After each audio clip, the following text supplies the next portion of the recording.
You are listening to the Knightline Sports Network, brought to you by Travis Dever and the Dever team, 386-690-1636.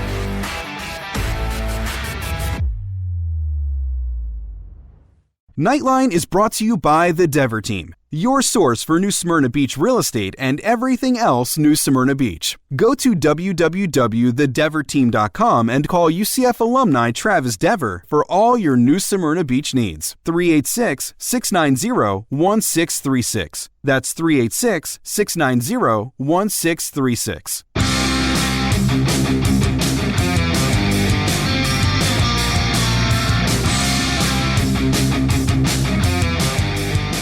Welcome to UCF Knightline, your source for UCF sports and former player information.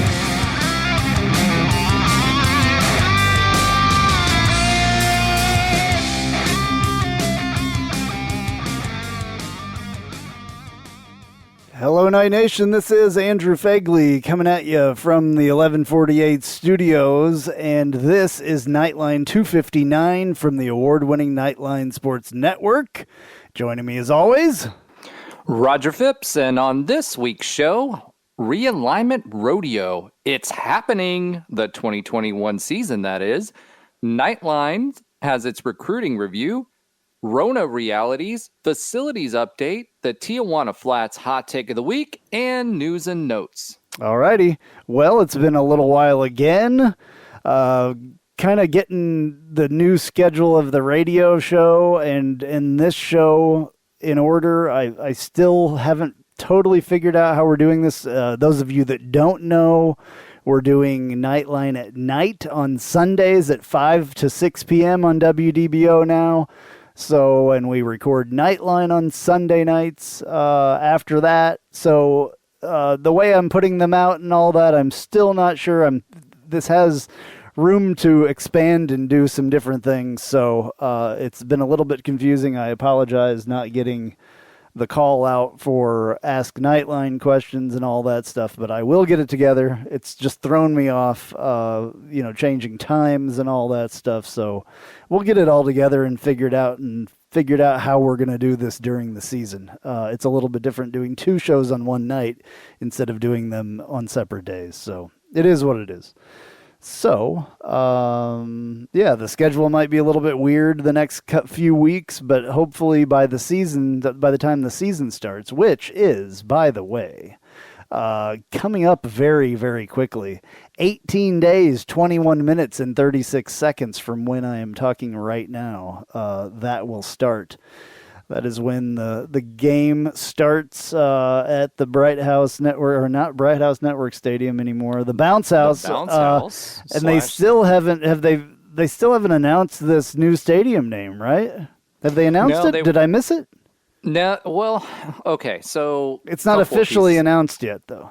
It's not officially announced. However, the media backgrounds that they have for the interviews for camp, they've updated it to 3GM, which is supposed to be the new sponsors for the stadium. And 3GM they were Stadium.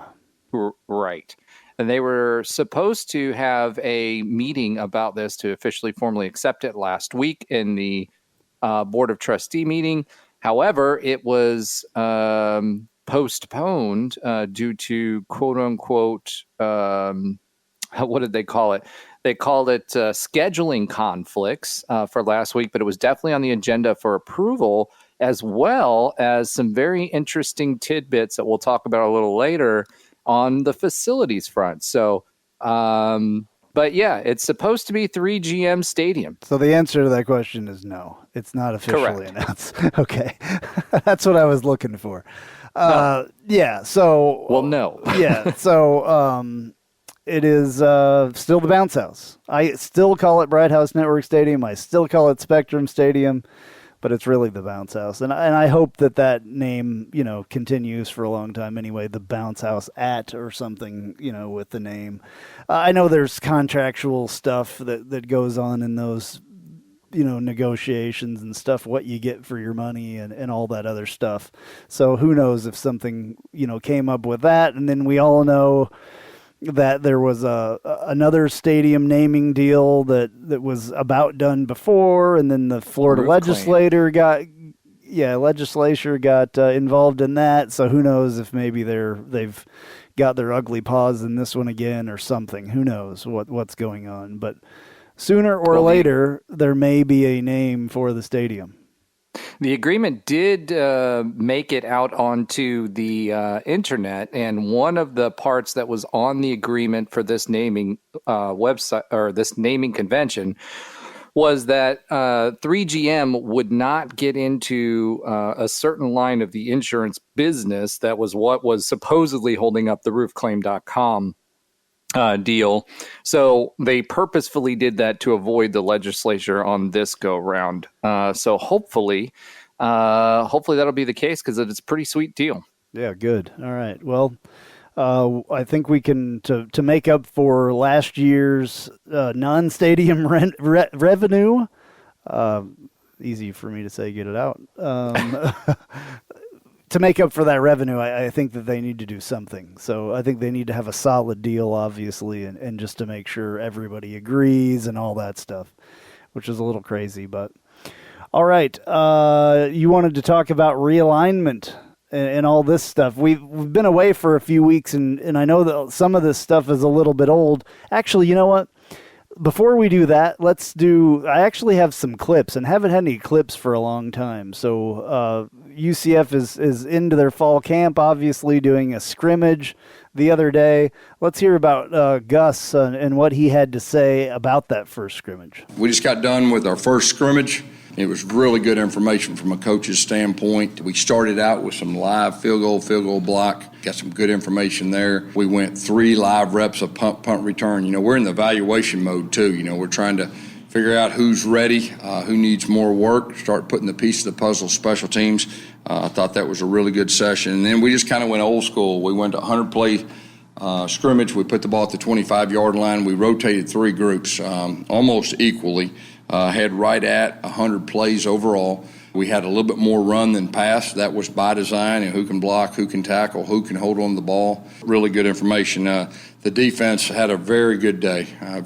They were flying around, playing with great energy. Defensive line really stood out to me.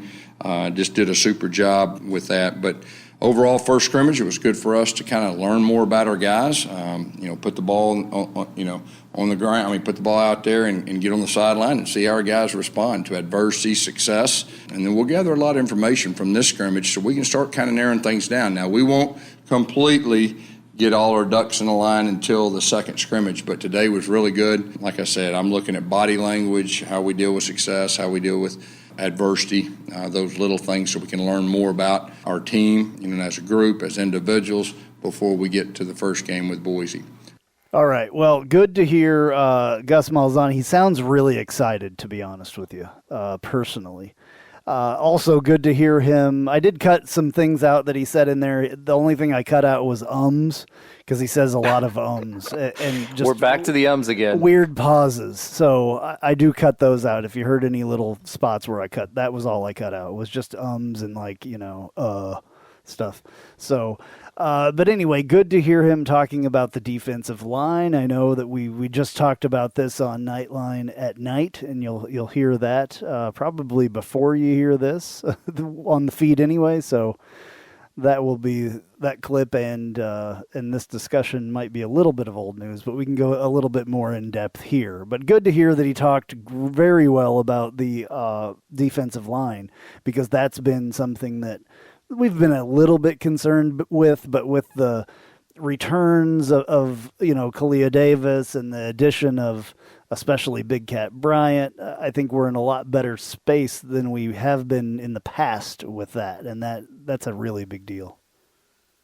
Yeah, definitely. The D-line has had a lot of buzz about it. When you start looking at who we have on the D-line now compared to what we had before, last year was a lot of people trying to find their way. This year, you've got some people that, one, came back in Kalia Davis, and then Cam Good, who are back on the line. And then, obviously the big add in the defensive end, Big Cat Bryant.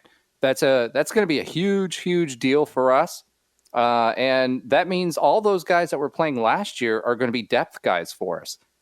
So that should level up our game. And then also the transfer, Ricky Barber, the redshirt freshman who transferred in, that was a freshman All-American. That's a big deal. And then Tremont Morris-Brash, who we all have been kind of waiting to evolve. So excited about the defensive line and excited to hear Gus mention that specifically. All right, well, here is Gus mentioning the defensive line even more specifically. We got depth. I mean, I think that's what stands out to me. We got two groups that, I think really did a good job holding the run gaps today. I thought they did a good job rushing the passer. Our quarterbacks weren't live, so that's a little bit tough sometimes, when to blow the whistle, when not. But I thought they were very active, really the first two groups.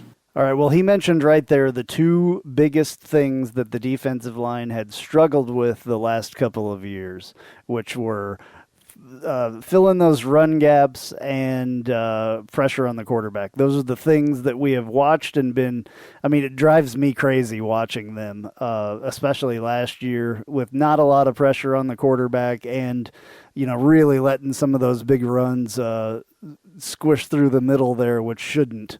That's one of the most exciting things that in this press conference he said, just because this is something that we all know really, really needed to improve, stopping the run and getting more pressure on the quarterbacks.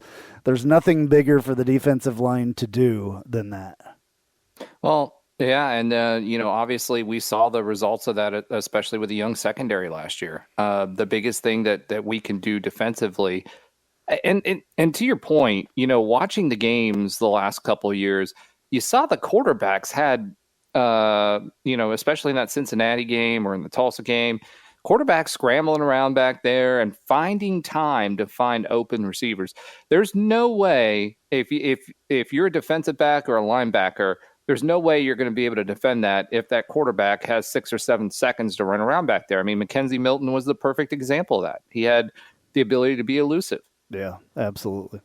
All right. I know people are interested in hearing what Gus had to say about DG. He doesn't say much in this clip, but here is his clip talking about DG. He did some good things. We're trying to put the pieces to the puzzle around him. This first scrimmage, we were really trying to work on the run a little bit more in the pass. In the second part of the scrimmage, we let him do his thing, and I think he led for a couple touchdown drives right there in the second half of the scrimmage. But, he's doing a good job. Like I said, we're just trying to get the pieces of the puzzle around him and try to be as specific as we can. And today was a really good day to learn a lot, too. All righty. Well, building the pieces around our, exceptional quarterback is the way to do it, obviously. And I know that Gus knows that, and Gus knows what he's got, I think. From, being able to review tape and just the practices that he has seen Dillon Gabriel at. I'm sure that he's, working on building everything around him. And obviously that's the most important part. Well, and a couple of pieces are the schemes that the offensive line is now trying to accommodate, right? Because it's a different blocking scheme. And then on top of that, you've got R.J. Harvey back there at running back, who's relatively new. He was a quarterback in Virginia before he got here, and he's running with the one. So, being able to do that, I think they were focusing on the run game first.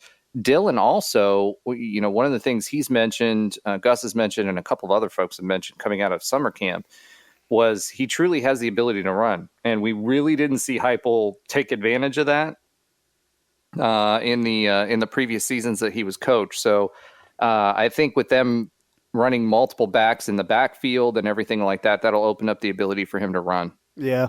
Well, that's one of the things we really haven't seen much except the spring game of even how this offense is going to work. Obviously, there's lots of film on Auburn if you want to go back and watch that stuff and the things that they have done in the past there. But we really don't know, how many multiple sets there are. You never know, especially what a guy like Gus Malzahn is going to pull out of his pocket, because he's a guy that has, been coaching for so long. He's not a new guy like Heupel or Frost was. as a first-year head coach. So he's going to know what to do a little bit more. And I believe we're going to see a lot more of those multiple sets and things to really, throw off the defense and to, confuse them a little bit. I think especially Heupel's offense got so, vanilla and, everybody says 4 plays. There was obviously more than 4 plays, but it looked like 4 plays most of the time. So that made it really easy for the defense, for the other team to kind of figure out what we were doing. And that's, that was the whole thing with being a coach that knows how to, move things around a little bit and throw a little bit of smoke. That's what Heupel, I believe, was missing more than anything was the smoke screen, which, is really needed. Also, one of another big thing, to be honest with you, is who the backup quarterback is. And here's what Gus had to say about that. That's part of the equation, too, that we're trying to get that figured out by the time we get done with the second scrimmage this time next week. And we're hoping to have that kind of order as far as our quarterback room is with the 2 and 3 and 4. And Coach Kenny right now is giving them all equal reps and trying to put them in situations that we can learn more about them. All right. Well, they don't know either, obviously, what they're really planning on doing as far as that goes. So I would assume that I'm assuming that Mikey Keene is going to be in there. Ben, I believe, on Knightline at Night was saying that he thought that this would be Quadri's year to be the true number 2. I don't know about that. I'm not sure about that. So we did see that in the spring game a little bit, but we also saw Mikey Keene shine in that. Parker Navarro, I have no idea where he stands. He could still redshirt, to be honest with you. So it'll be interesting to see, and hopefully, we're ahead enough that we can get that backup quarterback in there and actually see what we've got. Because that little bit of game time can be very important for the backup quarterbacks, especially being young. Yeah, absolutely. And, in the quarterback situation, remember that that Quadri actually transferred at one point, went through the whole point of transferring and then just came back. So he had put something out on social media and all that other stuff. Quadri really hasn't had a chance. That was the year before last, though, that he did that. It wasn't. Was it? It wasn't this season. I believe that was last season that he did that. Okay. Well, either way, he left the team and came back. And he was still number 3 last year because Parker Navarro was the one that they put in there. So he came back and was number 3, I believe. I believe that was last season, the season before this last season. Anyway.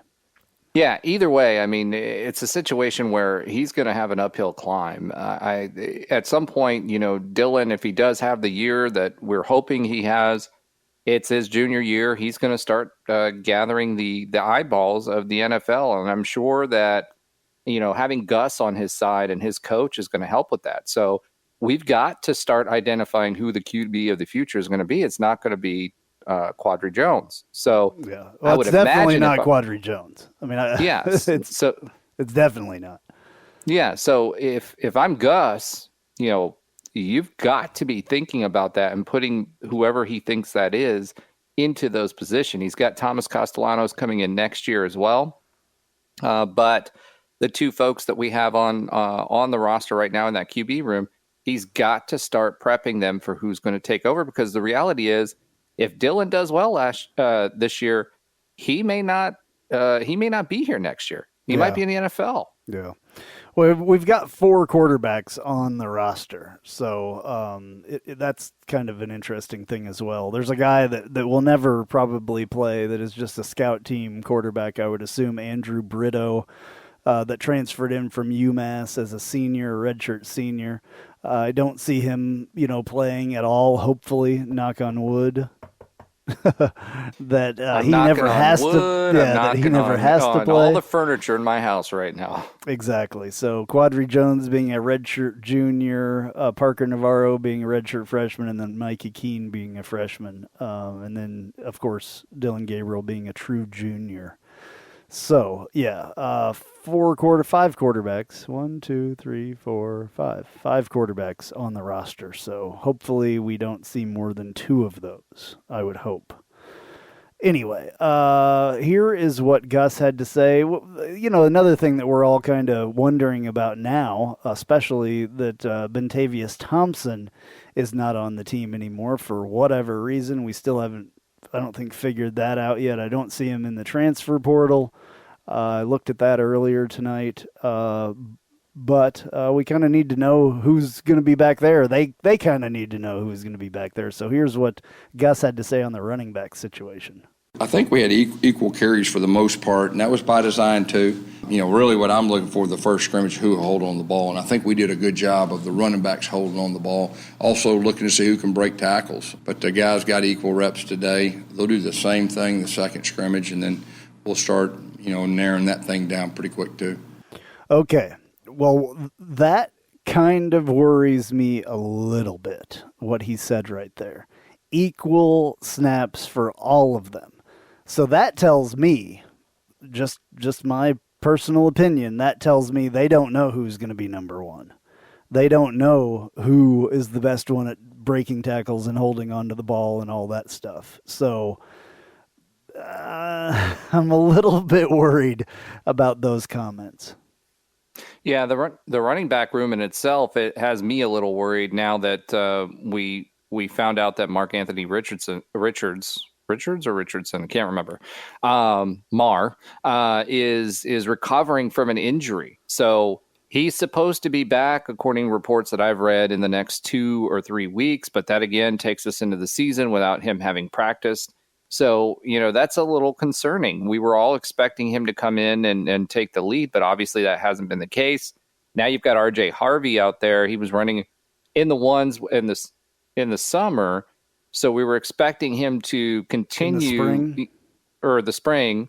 So we expected him to just be there for the spring because we were waiting on the transfers to come in. Bowser didn't come in until recently either. So we were all kind of expecting Mark Anthony Richards to be the guy. And since that hasn't happened, RJ Harvey is still now the guy. And this is the guy who was a quarterback at Virginia and transferred here. Yeah. Well, so that's a little disconcerting. Yeah, there's a lot of guys in that running back room, and I think that there's a lot of different ways to do things with these guys because they're all a lot different from each other. There's a couple big guys, not very many big guys, but a couple of them are fairly large guys. Anthony Williams, 6 foot, 215 pounds.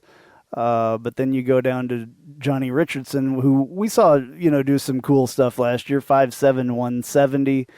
Isaiah Bowser, who's the guy that I want to see, I think more than anybody else, get this number one thing if Richards isn't in there.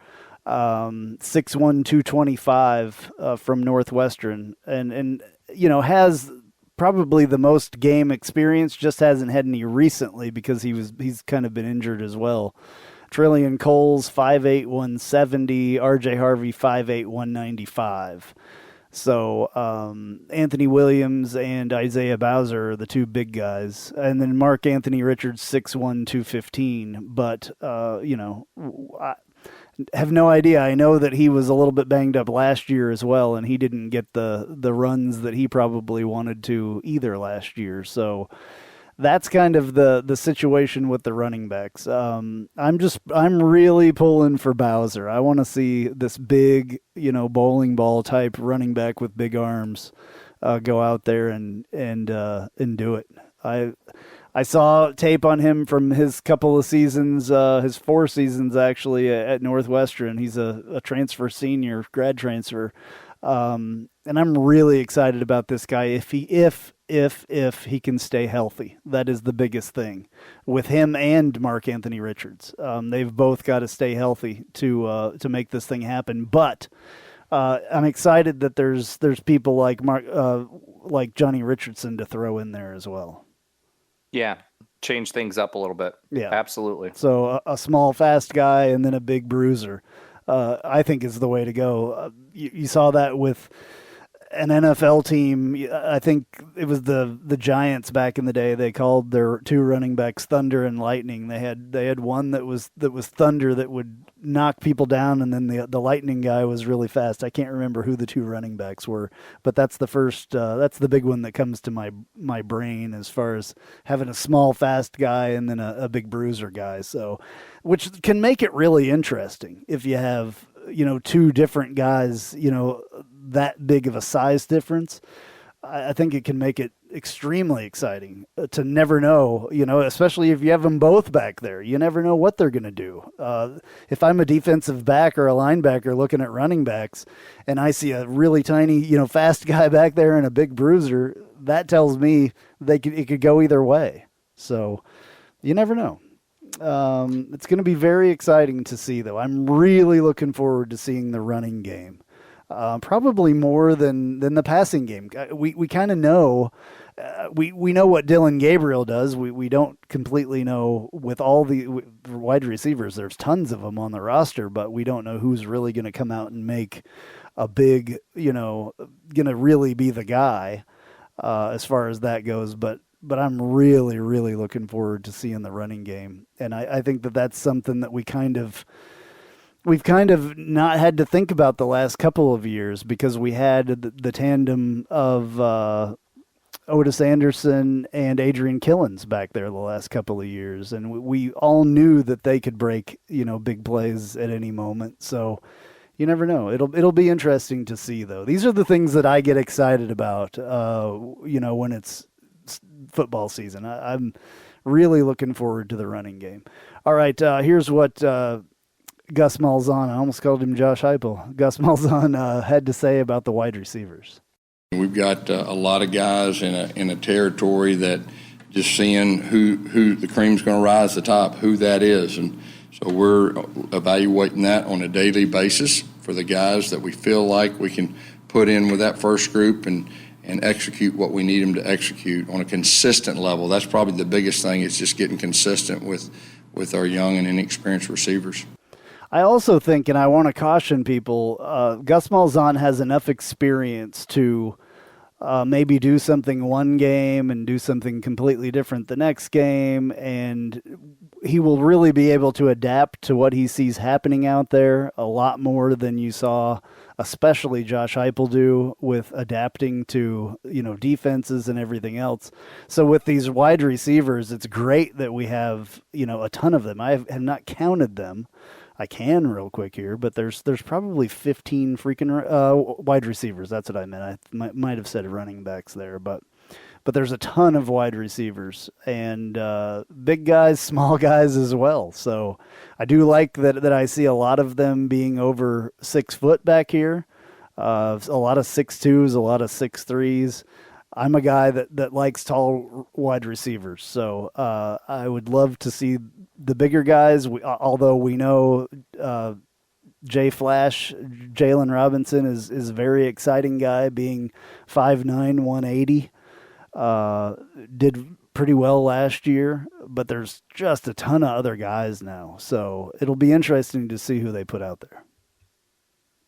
Yeah, I mean, with Flash, you obviously got to go to receiver there.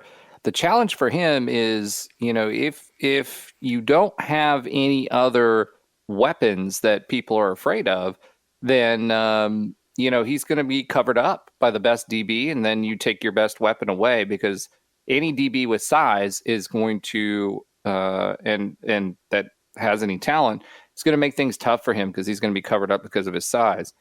You've got O'Keefe that's on the opposite end. So if O'Keefe can have a breakout year like everybody wants, then that'll help. The other part is the tight end position.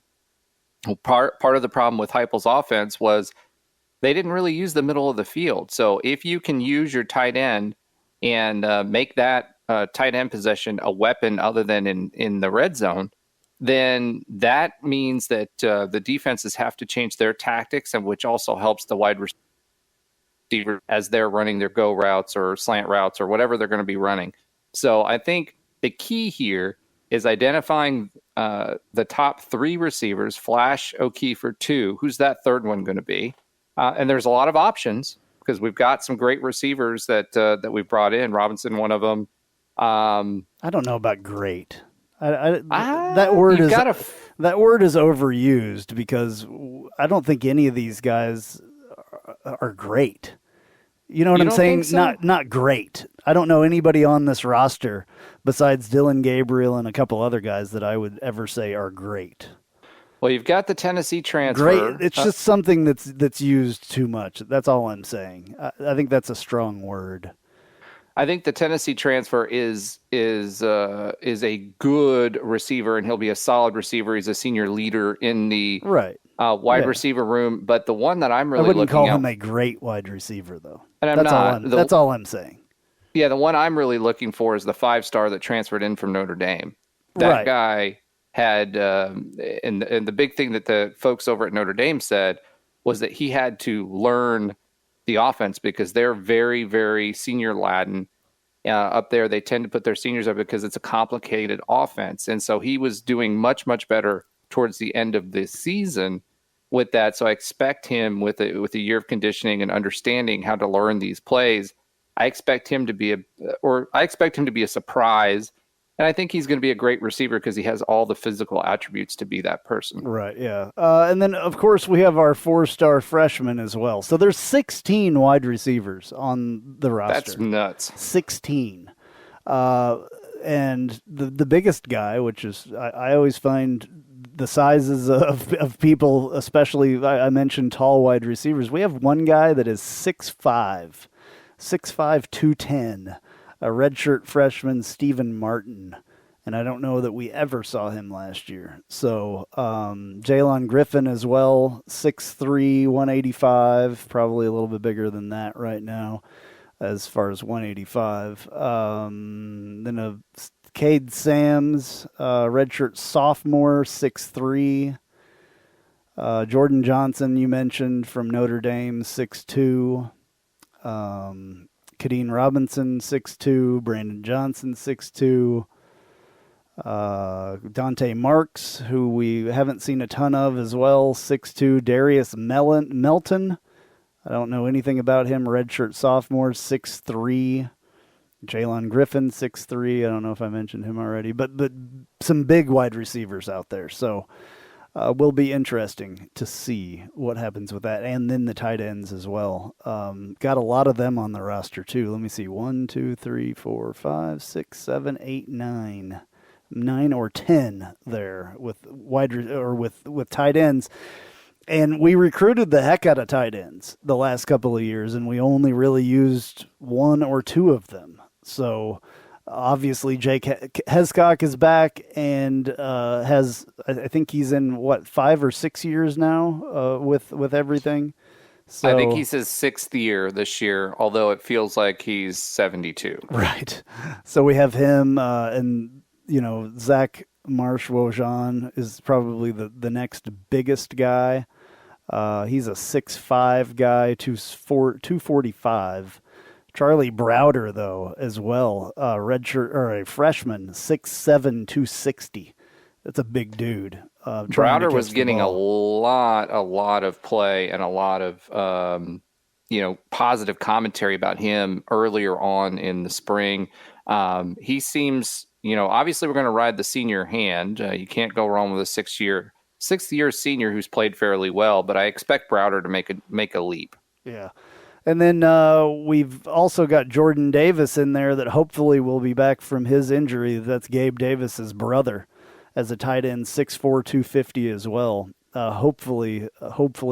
He tore his ACL coming out of his senior years, and he was a redshirt freshman. He's a redshirt freshman this year because he redshirted last year, medical redshirt. So hope to see him because we know that, what kind of fireworks that family can do out on the field, and I expect him to be a lot like his brother, a little bit bigger than his brother, but I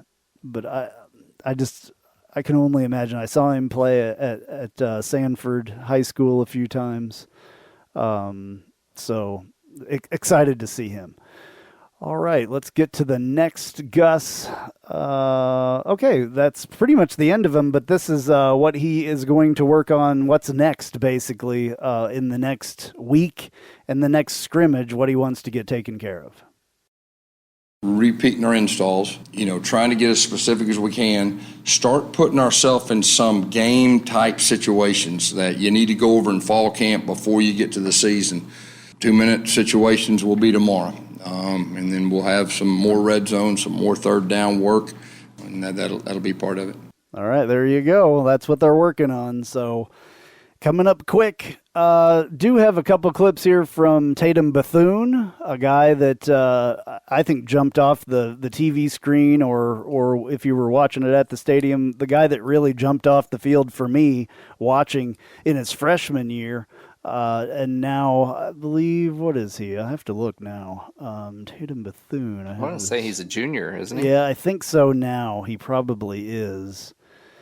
Linebacker. Tatum Bethune, a junior. Yeah, true junior, because he played his freshman season as well. So he, I thought, was a really exciting player. I thought he was going to develop a little bit more into last year. I thought he would be a little bit better. Did a great job, but I thought that he would take another step. But I think he's going to take a big step here this year. So here's what he had to say about the defensive line, since we were talking about that earlier. I'll play that one first. Our defensive line is very dominant, and I feel like that's the biggest part of our defense. It starts up front. And like I said before, the communication is just way better than last spring. The defense is finally starting to understand the defense. I am starting to understand the defense, so I'm just excited. All right, he mentioned a key word there being communication, and that was talked about a lot during this press time that he had. Here's what he had to say about how the defense is communicating a lot better. The communication is very different. I really, back in the spring, we really didn't talk. We just do our job, but now it's just, we're all on the same page. Even the D-line is talking back right, back left. They're talking to us, and we're talking to the defensive back. So it's just, the more communication, the better the defense is. And physicality. That's Coach T. Will really emphasizes physicality. All right. Well, I know for a fact that David Gibbs, who is the defensive backs coach, who was my coach at Kansas, I know for a fact that he wants physicality. So to hear them say that they're working on everybody being very physical on the defense does not shock me at all. I know for a fact that our defensive backs will be much more physical than we have been used to. I think it'll be interesting to see defensive back-wise who replaces Richie Grant. I think that's my biggest question back there in the safety position. It gets overlooked a lot, the safety position, but it is extremely, extremely important. And we were very lucky to have Richie Grant back there the last couple of years.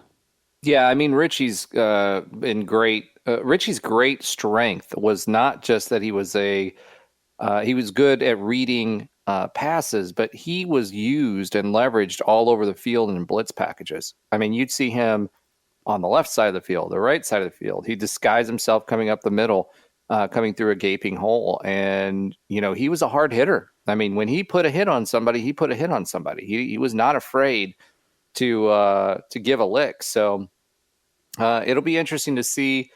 I've heard Powell back there. Obviously, Devod Wilson was one of those big 4-star transfers. He had a year with us last year.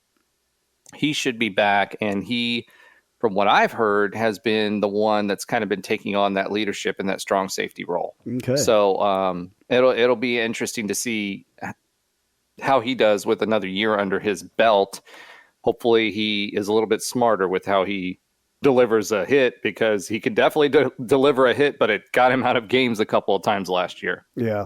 A couple of defensive backs that were brought in, actually a lot of defensive backs that were brought in. We've got, I just looking at it here, I haven't counted them. I'm saying we probably have at least 20 defensive backs in camp on the roster. So that's nuts. That'll be interesting. And we have a lot of transfers. Auburn, Georgia, Nebraska, Missouri. So guys that have played, some football. The Nebraska guy, we haven't seen him a lot. We saw him a little bit. So we'll have to see, what happens with that. But the Jarvis Ware that's coming from Missouri as a senior, Marco Domino or Demi. I don't know how you say that. They do have the pronunciations on here. I need to start going through those. From Auburn, a senior, and then redshirt junior. Oh, that's Devad Wilson. I just saw Georgia. I was looking at that more than anything. So yeah, you'll see him, I'm sure.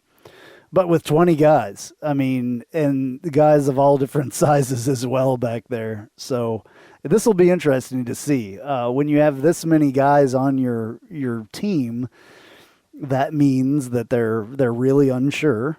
First of all, obviously, after the defensive, backs that went in the NFL draft for us last year, to have this many though is great back there. So, and there's some guys that were junior college. I think I see 3 junior college guys here that are new, I believe. So at least one, I guess Devontae Dawson was here last year. And then Shadrick Harris as well. I think he is a junior college guy. And then I can't pronounce this guy's name. Emmanuel. I'm just going to call him that. Monroe College, New York, which is a junior college. So all kinds of defensive backs. So we will see how this plays out. Could be very interesting. Could see some names out there that we've never seen before, which is exciting, I think. I love this roster that we have. I think that there's a lot of options in a lot of different categories for guys. So a lot of talent out there. I mean, when you think about it from last year, there was a lot of guys that were getting their first playing time that we still don't know their names from last year, other than the ones that had some issues. So, Dylan Lester's one, Powell is another one. They were still in the running during camp, but I'm just hoping those guys that went through it last year, that they had a tough run of it. I mean, they just got thrown in the mix because we had some people that were no longer on the team. Clark was supposed to be on the team. He wasn't on the team anymore. And just different things happened and they got forced into it. You saw the product of that on BYU. So hopefully they were using that as a motivation and as a way to better themselves and get ready for this year. But with all the transfers that we have coming in, it's going to be a battle to see everybody who gets a spot earns their spot, and hopefully that builds some depth for us. 24 defensive backs on this roster. 24 by far the largest group of people. So that's a lot of defensive backs to have. Yeah, that's a ton. So I think we're in great hands with David Gibbs, though. I know a lot of you saw him on the walk-in with what's her name? I don't know. I can't remember her name. Sammy. Strolling with Sammy. Who's gone. Who's no longer now, with us. The Strolling with Sammy. Saw David Gibbs on there and wasn't sure because he's a little bit of a different dude. But I'm telling you, he is a absolutely great secondary coach with ungodly experience as far as like where he's been and what he's done. NFL, college, all over the place. Especially in the years that I've known him. So we are in very, very good hands with him as our defensive backs, co-defensive coordinator and secondary coach. So really looking forward to see the product that he puts on the field, especially with the access to 24 guys to do it with. So awesome. Yep. Didn't really hear too much about the offensive line. There was one thing, but then in Gus's press time, but it turned into something else. So he answered a question, but then started talking about the person's question or something. It was weird, so I didn't choose to pull that, but just because it kind of went around in the circle. So I'm sure we can talk a little bit about that because I did do a little bit of prep work on the O-line this week when you're ready for it. Go ahead. Okay, so a couple of things to mention on the O-line. One is size. One of the things, if you remember, UCF fans, that size has always been an issue for us. But 17 offensive linemen, by the way, 17 on the roster. Yeah, yep. But our starting offensive line is totals 1,558 pounds, which is an average of 311 pounds per offensive lineman. And when I go through these, I'm going to go through the names real quick. There's a lot of experience on that offensive line as well. Matt Lee, obviously being the exception to that, he was a freshman All-American. But this year, he's going to be a sophomore. He was 6'4", 290 pounds. So he's actually the smallest guy on our roster at center. Our left tackle is redshirt junior Edward Collins, 6'6", 310 pounds. Left guard, redshirt senior Cole Schneider, which you guys should all know his name. He's been all over award lists and everything else. He's been very, very highly rated. 6'3", 314 pounds. Right guard, junior Lokai, I'm going to mess this up, so I apologize. Pauli, 6'4", 320 pounds. Right tackle, redshirt senior Sam Jackson. We all know Sam Jackson. He's been plugged and played all over the line. 6'5", 324 pounds. So that's an average of 311 pounds. When you're talking about offenses and what's made traditional good running games, it's been experience and it's been size. And I don't think there's been a time where UCF has had that type of size on their offensive line. So my expectations for this year is that they're going to be really, really, really strong. And I know that other folks that do preseason reviews, they have also mentioned that this should be a strength for UCF. Backups, you've got Josh McMullen, redshirt senior. We've got the left guard. We've got Brett Bell. He's a redshirt senior. Redshirt junior for center. Mike Lofton, who's a sophomore for right guard.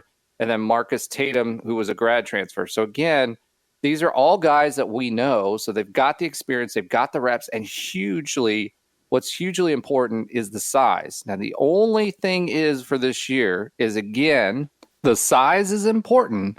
However, the schemes are completely different, which means these guys, despite all of their experience, are still going to have to learn completely different blocking schemes. And it's going to take a hot minute to figure that out. So when we're playing a defensively minded coach in Boise State the first game, it'll be interesting to see how they use that size and that blocking scheme for us to have success. Yeah, absolutely. And I think that there's going to be a lot of rotation through those, lots of offensive linemen as well. I think I said 17 or something like that we had on the roster. So that's good to have depth there for sure. So, okay. Well, go ahead. And before we move on that point, though, and I think it's really important that you struck on that, because one of the things people forget, we will not go hyper fast, but we'll still go fast. Gus's offenses are designed around speed. He was actually one of the first ones to do that. He wrote a book about it. And we'll need that depth to be able to get the rotations in that we need to. Absolutely. Okay, let's take a break, and we'll be right back, and we'll get into some of this realignment stuff that we wanted to talk about. Hey, this is Travis Dever, Kai's Real Estate, the Dever team, New Smyrna Beach. Your source for real estate and everything else New Smyrna Beach. Proud sponsor of Knightline. Call me anytime at 386-690-1636. That's 386-690-1636. Let me show you my hometown, New Smyrna Beach, UCF's favorite beach. Go Knights and charge on.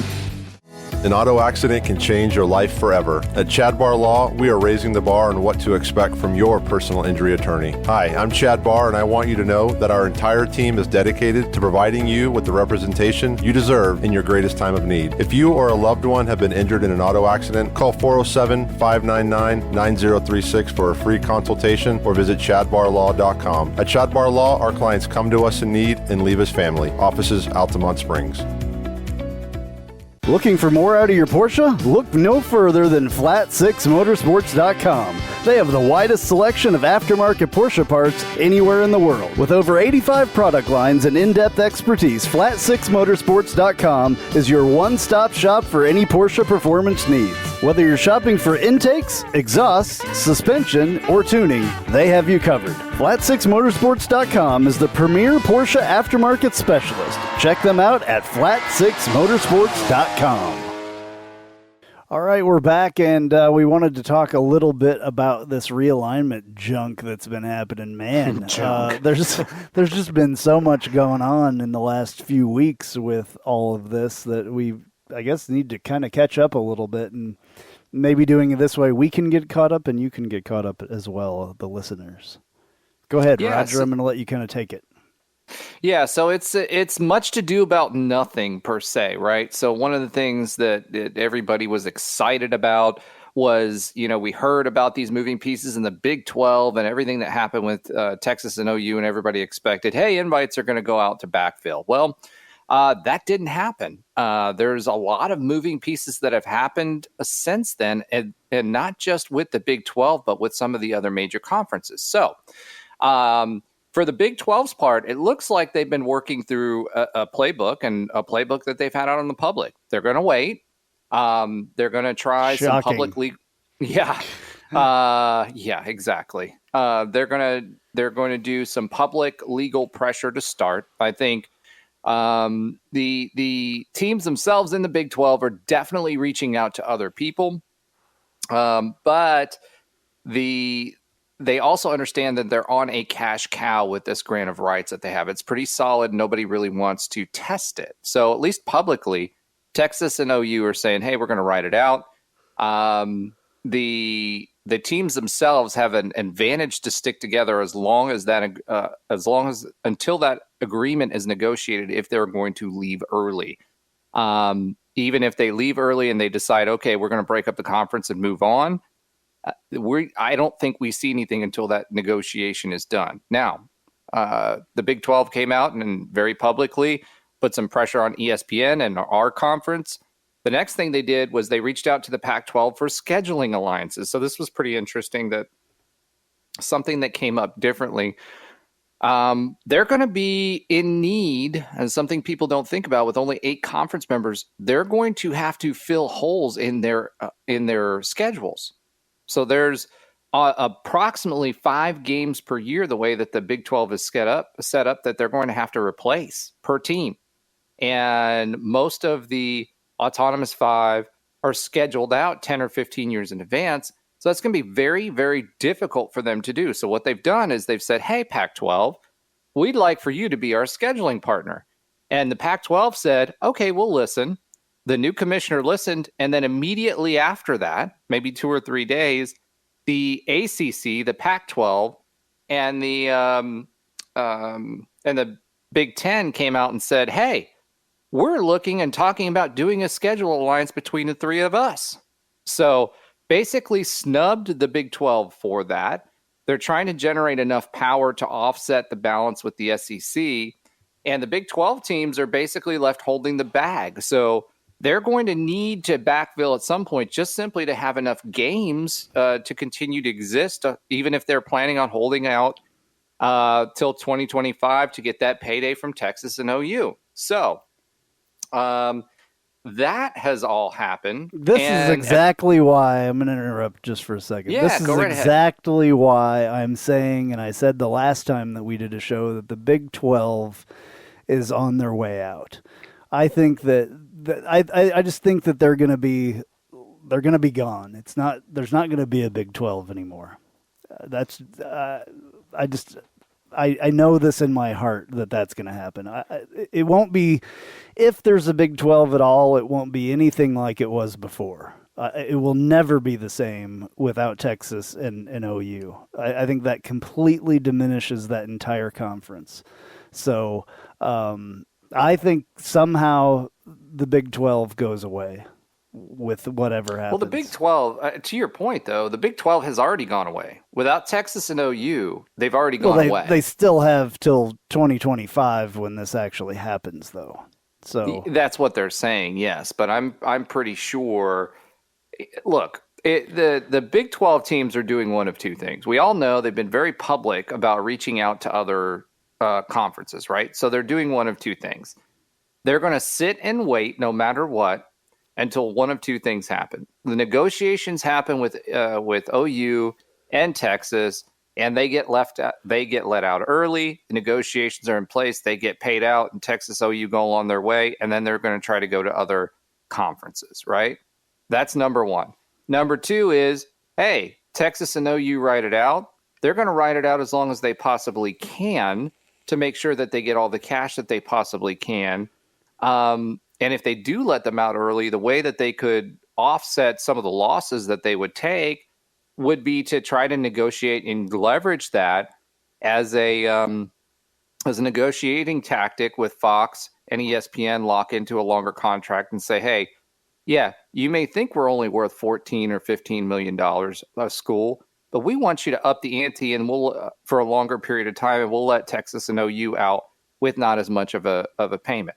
So that's something they could do, and then rebuild the conference around that if they're not going anywhere. And they're going to look like the MAC when that's over.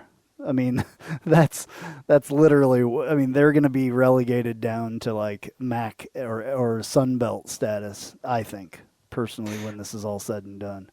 It's not going to be anything close to what it used to be. And I mean, UCF for sure does not want to go anywhere near the Big 12 at this point. I don't care who you are. You don't want to go anywhere near the Big 12. So unless something comes out where they, can really rebuild and really have something that's exciting, I think UCF should just stay put where they're at and wait this whole thing out before making any, rash decisions of anything, any conferences making offers. You know what I'm saying? Well, I can tell you this. I mean, the Big 12 won't be able to leverage a grant of rights ever again, right? So it's going to be fluid. The thing about UCF is you could take the TCU model, which the TCU model was, hey, we're going to join the Big East. But, the Big 12 said, hey, why don't you come join us and just buy your way out? UCF could do the same thing. If they're getting a short-term cash play and we're expecting to be, or hoping for an ACC or something else like that, they could do the same thing. Just jump up, take the cash while they can, use it as a way to build up their brand, and then move on from there. The thing that's going to be difficult is, how does ESPN view that? So if the Big 12 can get Fox to foot the bill against ESPN, they can force their hand. That would be the only way that I could see that happening. Now, whether it's in UCF's best interest to do that short term and then hope for the best, who knows? There's going to be a reshuffle. There's other things that are happening right now that are going to affect this. The NCAA is getting ready to go through and completely restructure how they regulate themselves, right? So what the Big Ten is doing, what the ACC and the Pac-12 have publicly said, any decisions that they make on changes to their membership are not for now, which is what they were doing in the past, where they were adding schools just to up their cable subscribers. It's for what it's going to be 15 to 20 years from now. The problem that they have is the SEC is playing chess, not checkers, right? So the SEC is going to buy up, with ESPN's blessing, as many of these higher-end properties as it can. How many do they get? Who knows? So it's a little bit of a game of chicken right now, if you ask me. But no matter what, the Big 12 is being left out, and I don't see those schools, as we've said all along, it doesn't appear that there's any interest from any of the other conferences to pick them up. Yeah, well, we shall see. This is, it's kind of exciting when this stuff starts happening, but then again, it's a lot of unknown and just got to be very careful. You saw what kind of happened with the Big East / AAC. Didn't turn out to be, as much as we thought it was going to be, and as big of a deal as we thought it was going to be. And, I don't know. I just really don't. I don't think the Big 12 gets things together personally.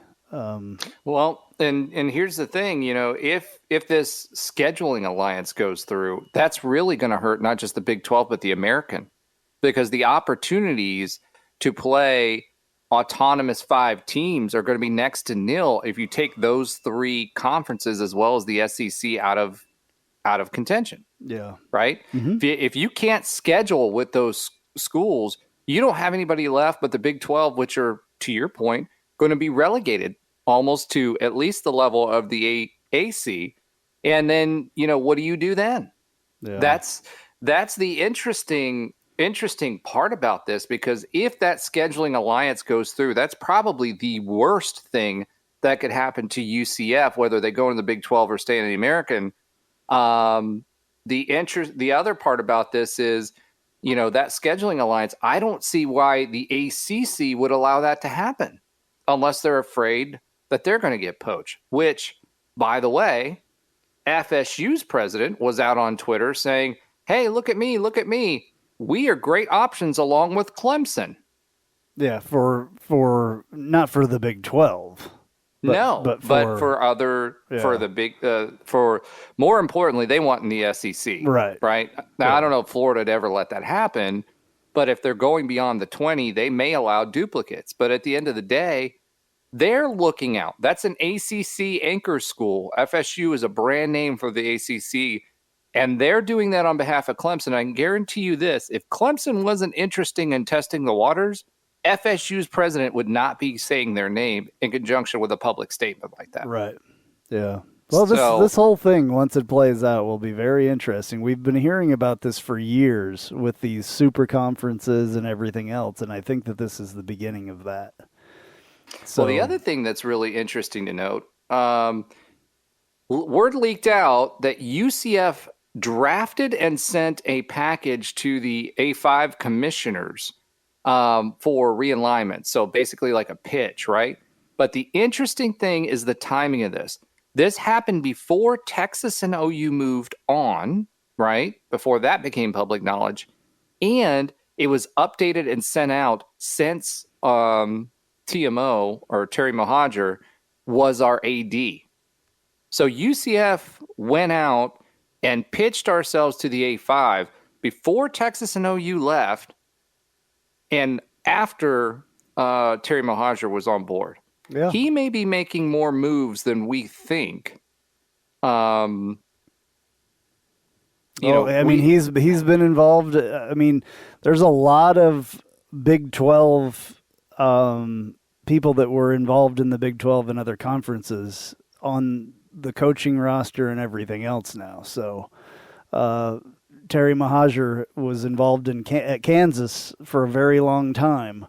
He knows what he's doing. He's not always been at Arkansas State or wherever he came from. So he's got friends in high places at this point, because he was a GA on my college football team, and that was 25 years ago. So and he was on the committee too. Yeah, and he's definitely done his work and has some very high up there friends. So I'm sure that he is doing things behind the scenes that we're not aware of as far as that goes. So that doesn't surprise me, but I'm glad that he is. I mean, he needs to be. He's obviously got some vision for the future, which is good. Speaking of that, a couple of other bits of news that have come out in relation to that is facility. So Mark Daniels was on this past week, and he was talking about the UF game and how, the SEC upping their to a 9-game schedule would impact UCF's ability to do that and to keep that game. And one of the things that he mentioned, and remember, he's an executive at UCF, he said that capacity would not matter for UCF and would not be a consideration for the 2024 game, because UCF would have a bigger stadium prior to that UF game in 2024. That game is not that's a misprint, I think, for you, because that game is not until 2030. The 2024 game is in Gainesville, just so you know. Then it might be the 2030 game. Yeah, the 2030 game or 2034 game is the one that's supposed to be. I think it's the 2030 game that will actually be at UCF's home stadium. But either way, yeah, he's out there coming out and saying that there's going to be a larger stadium. Now, to add to that, that may be just a renovation thing, though. It may be, but it may be a bigger stadium, is my point. Yeah. To add to that, there was also some folks that were talking to Terry Mohajir, and supposedly there's a $200 million fundraising campaign that he wants to unveil for stadium renovation, which would include a new football facility that's part of the stadium. Now, according to these folks, that would mean it would be on the south end zone. You would get rid of the top part of the student section that we traditionally think of as a student section in favor of a football facility that's at least as high as the stadium is there. Add additional premium seating there. And then he has been talking about adding that upper deck that we've heard about to offset the loss of seats and move up to a 55,000 seat stadium. Okay, well, I have a little bit of insider stuff on this because I've seen the renderings. I'm not going to say where I've seen those renderings from, but I've seen the renderings for this project. And it does add on the south end zone, but it adds above where the seats are. So it would be like the tower on the west side, I guess.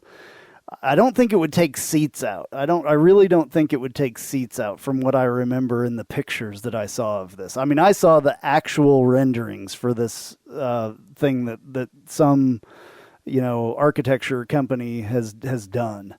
And it's beautiful. Adding on to the top of I think it's the Garvey Nutrition Center that's back there. Correct. So it would add all the way up as far as like almost tower level with that thing. And there was a big wide open space, kind of like if you've ever been in the what do they call it? In the Tower Club, it's kind of a wide open thing, but this would have like sliding glass doors that would be completely open. And then on the other side, it looks out over the practice fields. And I guess there was going to be coaches' offices up there as well as like, premium like club type thing up there. But I didn't see seats with it, I don't think. I think that it was just like a big wide open, club area type thing. But I didn't see it encroaching into the seats of the student section there. So... and then some other stuff that was in that package as well. I mean, it would be awesome. And I don't think that I remember seeing any added seating as far past that club thing, but there may be more since I saw that. It's been a while back ago. I haven't seen it anywhere else. I mean, it was talked about a little bit on the Dungeon the other day, and but I don't think those photos have been, or that package. It was like a PDF thing, and I don't think it has not been disseminated. No. Yeah, and I wish it was because it's awesome. But yeah, not gonna say where I saw that or anything like that, but I have seen it, and it's awesome. It would be really cool, and I think that the way that they're doing that would still allow for an upper deck to be put on there. The way that it looks. There could be stuff above that because that would be like a mid-level then. Even if they brought the tower around a little bit more, there could still be a mid-level in between that. So exciting stuff, though. The way that it's currently built would be extremely easy. We've talked about this for years to put an upper deck on the stadium. And then, the way that stadiums are being built now, they kind of put kind of a half roof on a lot of things, which would be awesome. Shade in the cabana would be amazing. Well, shade and the way that keeps the noise in as well would be absolutely awesome. It would be extremely loud. Some of these stadiums that are out there, especially the one that's out there in Seattle, the way that it's built, like the fans are like almost on top of the players, and it really holds sound in, which is, kind of different than the stadium that I grew up going to, which is the Arrowhead Stadium in the Kansas City Chiefs. It's always been the loudest one, and then Seattle builds their stadium to make it louder, and with less people, and that is kind of disheartening to Chiefs fans, which ours is wide open with nothing. It's just a lot of them. It's a huge, huge stadium. So, but anyway, those roofs provide, multiple different things that it helps with. So that would be awesome. And I believe that I saw renderings of something like that, but not with a lot of added capacity. So it would be great. And I mean, I guess really if you wanted to build a new stadium, it would be fairly easy to do that as well. I think that's way more than $200 million. Yeah, I think Colorado's that they just redid was $500 million. Yeah. So Houston built theirs. It was $300 million or $400 million. I can't remember. Yeah. And TDECU. Yeah, that's weird. That is the weirdest name because it's literally, the conference member. Sounds like one of your conference member, teams, which is really weird. That's always been very odd. I would think that they would, do something different with naming rights there. I don't know what that ECU means in that, but it's a credit union. I would have never let that happen if I was, on the board of Houston, the University of Houston. So anyway, all this stuff is exciting though. So, and then the 3MG thing, we kind of talked a little bit about that earlier, but you have some numbers written down here. So. Yeah, the agreement looks like it's $20 million over 10 years, which is $1.677 million per year.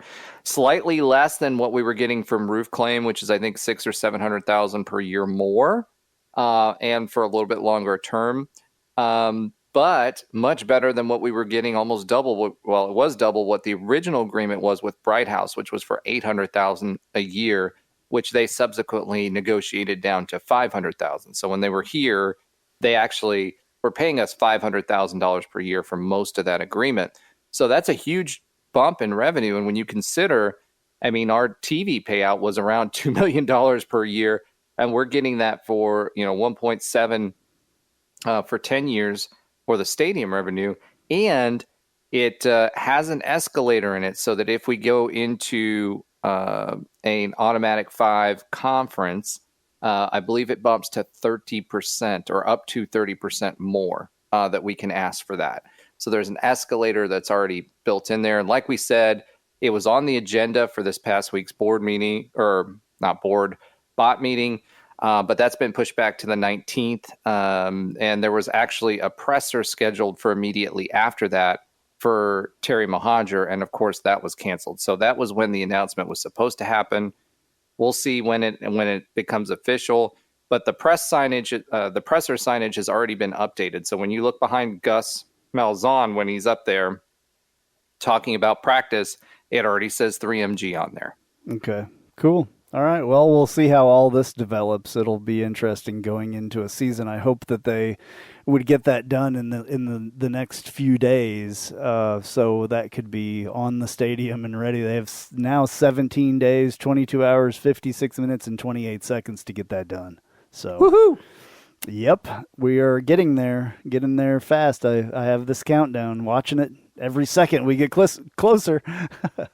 All right, so I think we talked a lot about the kickoff being 18 days away and all that. So there's still been some recruiting stuff going on quite a bit recently. So why don't you fill us in on that?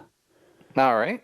Recruiting has been hot locally, so Gus's hair has been on fire. One of the things that I'll just give you a little bit of foreshadowing for, you want to make sure you're looking out for and know who the Henderson twins are out of Sanford Seminole.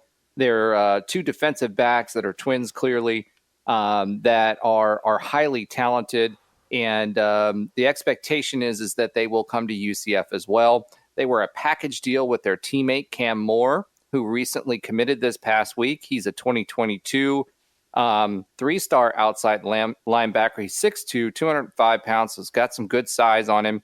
And he's Brandon from Sanford. Moore's brother. Correct. Yeah. And he's from Sanford Seminole. He was supposed to be a package deal with the Henderson twins, so the expectation is they're coming. And so technically he's kind of like a legacy since Bam isn't here anymore, but he had 8 offers, including ECU, Louisville, Pitt, and the Cows. He has really, really good size. What I was impressed with was his closing speed. So he did a great job being patient, or, just shifting along the line, staying home in certain coverages, sliding along the line, and then understanding what gaps to hit to be able to read the play, and then closing. His closing speed was absolutely phenomenal, which bodes well for that. and hopefully will help him in coverage as well. He's a local kid. There was a lot of noise about him, so we're certainly excited about getting him, and hopefully the Henderson twins They as well. call him the General, by the way. That is his nickname because of his leadership ability on the field. And that's a great thing to have, especially Super a young excited. guy like that. And Seminole's been pumping out talent, and we've established. Unfortunately, a lot of them there. haven't been coming here. Their biggest talent, unfortunately, went to that other place that's directionally challenged. Yes, in West Central Florida. Yeah. But the good news is I think this staff recognizes the need to be there and the talent that's there and has established themselves. Now, remember, Seminole's definitely a UCF-friendly school. Their principal is a UCF alum. He's also very, very supportive. Yes, and very supportive of UCF. Yeah, so big time. He's a huge fan. So yeah, goes to football games the whole nine. So the more we can do with that, I know him well. Jordan Rodriguez, Dr. Rodriguez is a Dr. Rodriguez. That's great guy and a huge UCF fan. So he definitely has his. I think that he's gotten in the ears of the UCF staff a little bit more now. I think he had a little bit of trouble with that in the past administration that was there. So I think that it's going a lot better. Yep, for sure. And, keeping it home and hometown hero theme, the next one on our list is Leighton Nelson.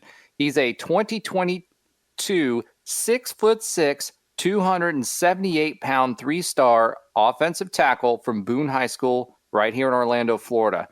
Now, this one's interesting. He had 32 offers, and I'm just going to list these. These are just the highlighted ones. Arizona, Auburn, Boston College, Cincy, Duke, Florida, Florida State, Indiana, Kansas State, KU, Louisville, Maryland, meaning Miami, Mississippi State, NC State, Oregon, Penn State, Pitt, Rutgers, South Carolina, the Cows, Tennessee, USC, Utah, Vandy, Virginia, and West Virginia. That is a tremendous list, and he was ranked as the 52nd best offensive lineman in the country. He was a package deal with his twin, which probably helped us out. It was between us and Florida, and I don't know if you've seen recently, but he posted some of the conversation that was happening with the Florida coaches, and apparently they were pretty thirsty. So not only did we win a good one, but we won a good one over the Gators. So, when I was watching his tape, he gets guys on the ground fast and he smothers them. He doesn't give up on blocks until the play is over. He's just a very, very physical person. And what you want an offensive lineman is to have a little bit of a mean streak. And he never gave up the play, and he was constantly in the second level. So their offense required him to move to the second level to create blocks. He was very, very successful at that. So very, very excited about Leighton Nelson. On Rivals, he's 1 point away from being a 4-star. Mm-hmm. So, and a lot of our guys are actually. 4 or 5 of the 3 stars are just 1 point away from being a 4-star. So it's good. It's very good. Yep. So the next one is also a local guy from DeLand. This is Aiden Fedigan is what I'm going to assume this name reads as. He's a 2022 6', 195-pound long snapper from DeLand. So again, Alex Ward, we've got a really good long snapper. We've got to look for a replacement for him. Alex has been great for a long, long period of time. Great family. And he's been great for us. But now it's time to start looking for his replacement. Long snappers are a little bit different. They're not your traditional recruiting rankings don't exist out there. They don't get rated by 247 or by Rivals.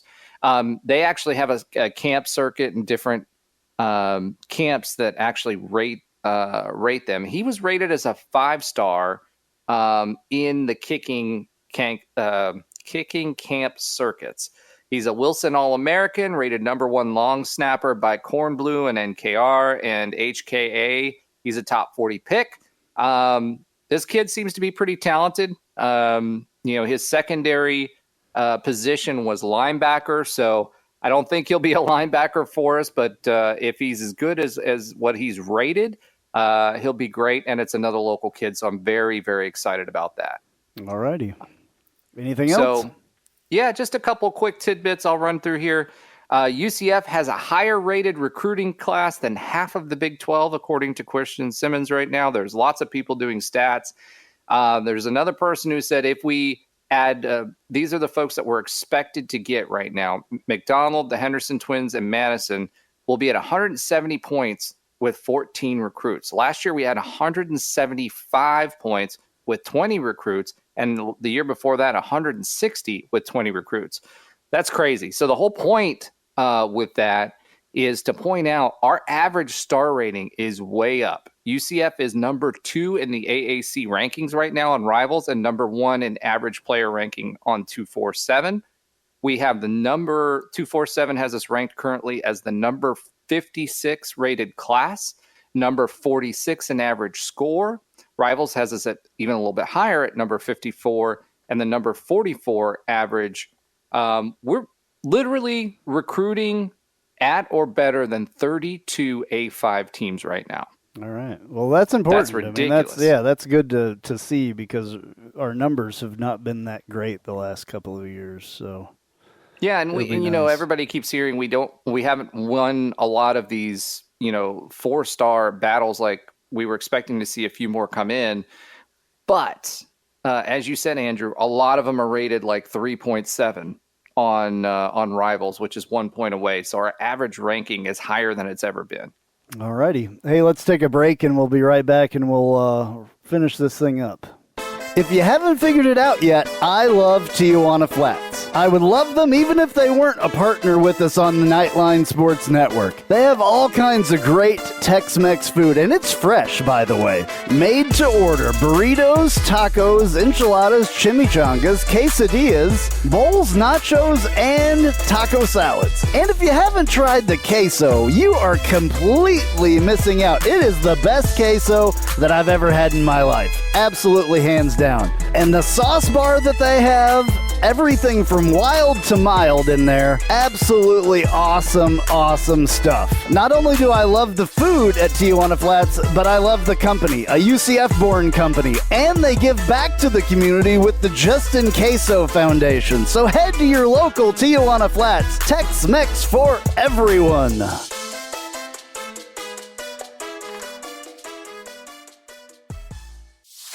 Hey Jeep Wrangler owners, have you ever sat in your office at work and watched the rain just pour into your Jeep because the weatherman said that there was a 0 chance of rain, or you put your doors back on because there was a 100% chance and then not a drop of rain fell? Well, there's a company out there that can help take the worry away and give you the peace of mind to be without your doors. The company's called Life Without Doors. They make waterproof rain curtains and dash covers for Wranglers. Life Without Doors is there to help make the decision to leave the doors at home an easy one. Find out more at lifewithoutdoors.com.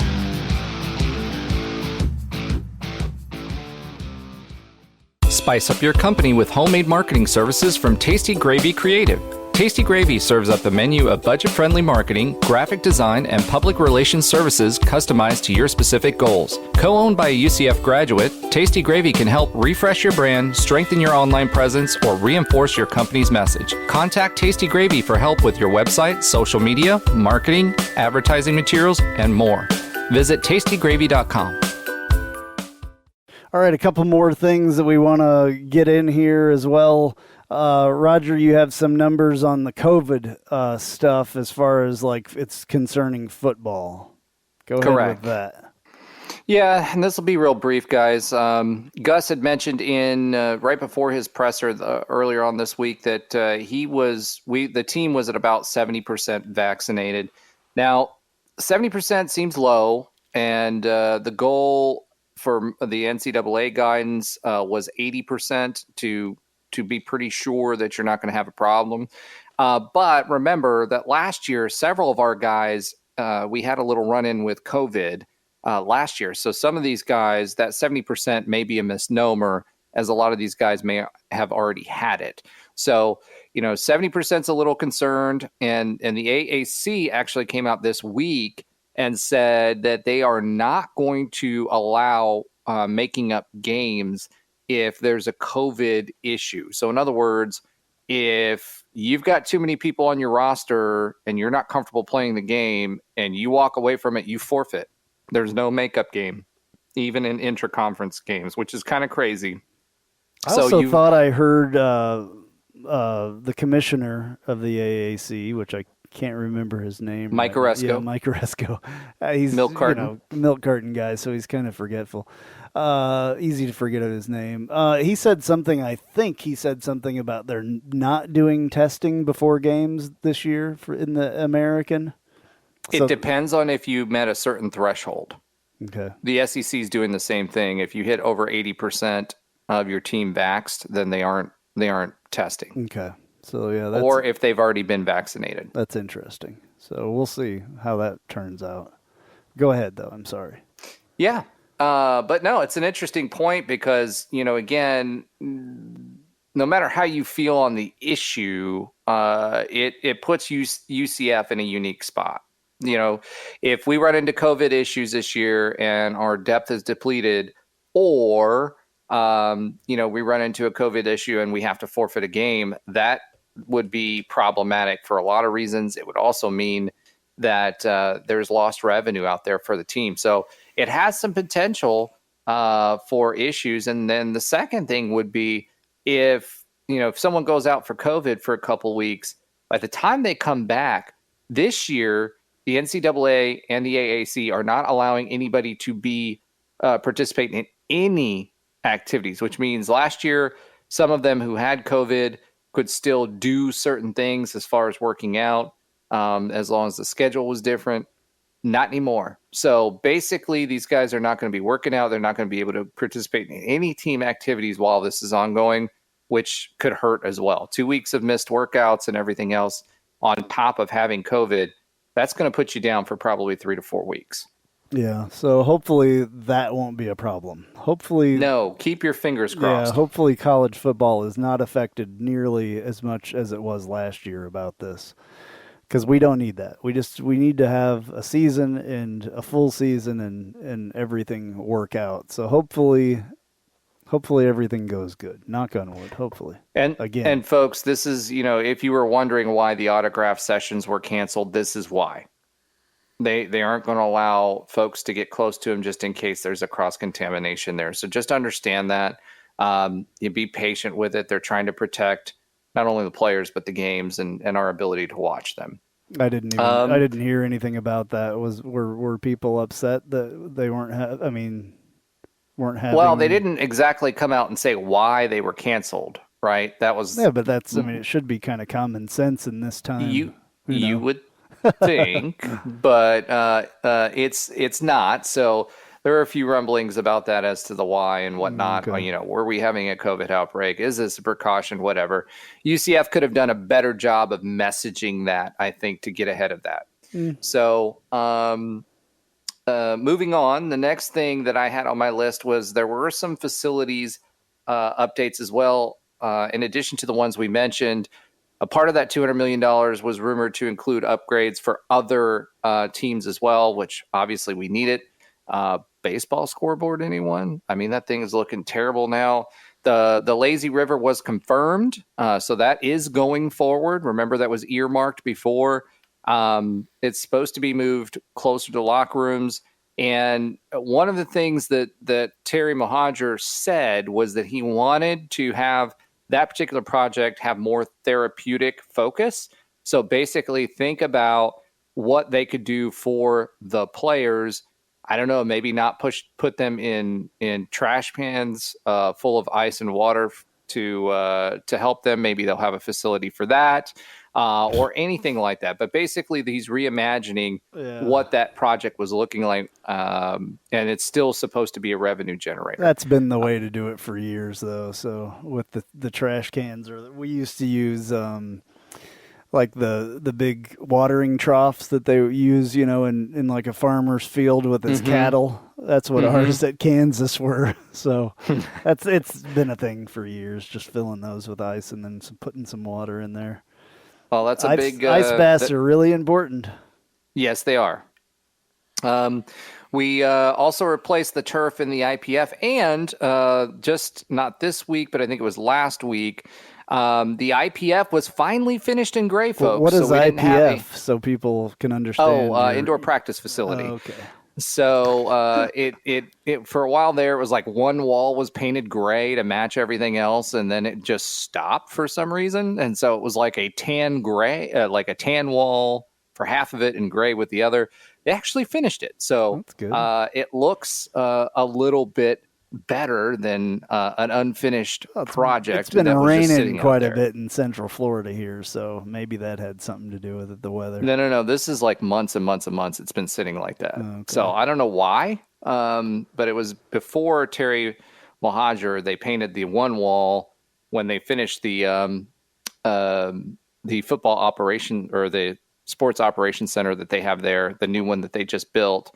And they painted one wall, but they didn't paint the rest. Okay. So it was really, really, really strange. Yeah. But that's fixed now, folks. So for those of you that are were wondering why the heck we had a half-tan building, it's fixed. All right. Well, that's not my normal thing that I worry about, but I guess certain people worry about stuff like that. All right, next up is the Tijuana Flats Hot Take of the Week. Welcome to the Tijuana Flats Hot Take of the Week. Visit TijuanaFlats.com for takeout or delivery, or visit your local Tijuana Flats. Tex-Mex for everyone.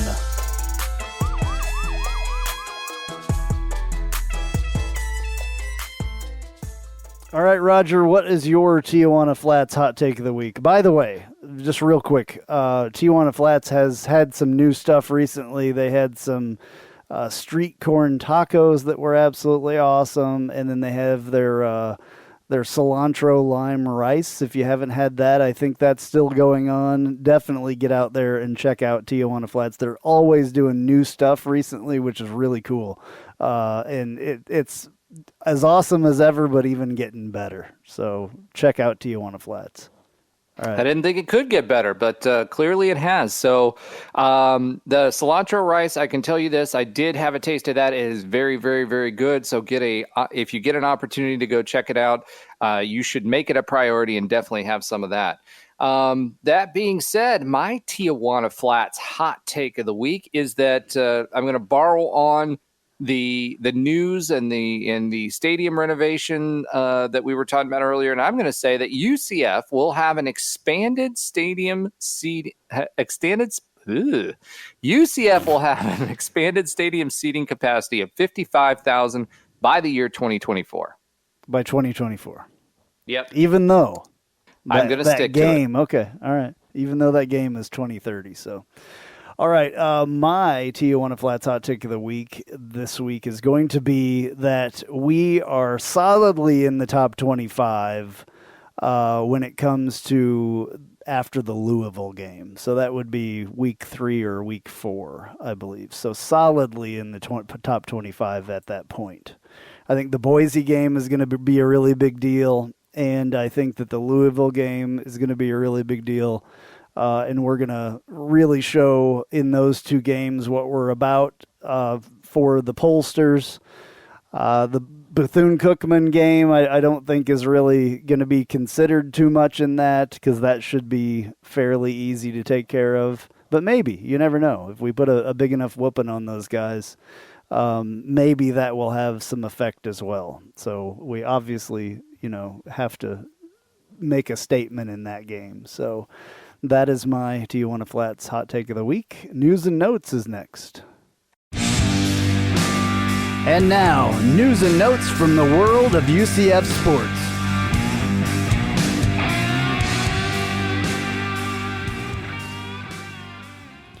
All right, congratulations to UCF's John Heisler for winning the Football Writers Association of America's Burt McGrain Award. The award is presented by the FWAA members in recognition of contributions to the FWAA and college football. More congratulations to go around, this time to the UCF women's soccer team, as they have won both of their preseason exhibition games. They beat FAU during a weather-shortened game 2-0, and then subsequently defeated Miami 2-0 earlier this week. All right, UCF's Alex Ward has been nominated for the Patrick Manley Award that recognizes the nation's best long snapper. In a look ahead, 247 Sports has predicted UCF versus Texas A&M in the Peach Bowl this year. They may want to check the bowl assignments and how they work, but they have us as the top-rated non-A5. Okay, why do you say that real quick? Check the bowl assignments. Because it's not the Peach Bowl's turn this year. Oh, it's not. Okay. Okay. It would be the Fiesta Bowl again then, right? Exactly. Okay. Good luck to Cheese and Bread Adrian Killens, as he was recently dropped or cut by the Philadelphia Eagles. Hope he finds another team soon, obviously. That's a bummer for him. Yeah, for sure. Love AK. Welcome home, former UCF and UK offensive coordinator Darren Hinshaw, as he joins UCF as an analyst. As a reminder, folks, he was also a former quarterback for UCF in the early 90s. All right, good to see guys coming back. Keep your eyes peeled for the NCAA Constitutional Convention, as it will be rewritten soon to change the NCAA world that UCF currently lives in. Yeah, we're all looking forward to that, I think. All right, this has been Knightline 259. I'm Andrew Phegley. And I'm Roger Phipps. Go Knights! Charge on.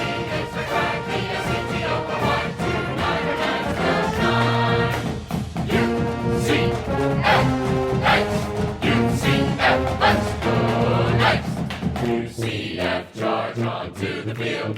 With our spirits, we'll never yield. Black and